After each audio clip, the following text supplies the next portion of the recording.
Mga kaibigan, ako nga pala si Merichi Cabasa at sa vlog natin ngayon tatalakayin natin ang isang kamanghamanghang puno na yung scientific name Terminalia catapa o mas kilala sa tawag na puno ng talisay. Ang puno ng talisay ay isang malaking puno na maaaring lumaki hanggang 35 metro ang taas. Ang kanyang dahon ay hugis sigante, kulay berde at makikilala sa kanilang mahabang tangkay. Ang mga bulaklak nito naman ay mapuputing talulot na bumubukadkad tuwing tag-init. Ang kulay ng bunga ng talisay ay kulay berde o kayumanggi at may hugis puso. Sa loob nito ay mayroong buto na parang almendras na maaari rin kainin. Kaya't opo mga kaibigan, ang bunga ng talisay ay pwedeng kainin o edible.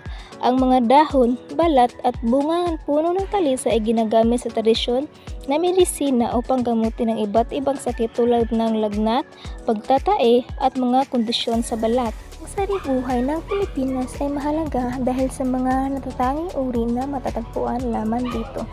Ito ay nagbibigay ng maraming benepisyo sa ating mga ekosistema, ekonomiya at kabutihan ng tao.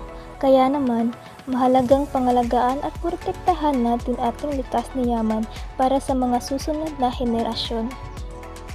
Salamat sa pagtitig. Sana ay may natutunan kayo tungkol sa puno ng talisay at sa kahalagahan ng biodiversity ng Pilipinas. Huwag kalimutan pangalagaan ang ating kalikasan para sa kinabukasan ng ating mga anak. Kaya, salamat, paalam!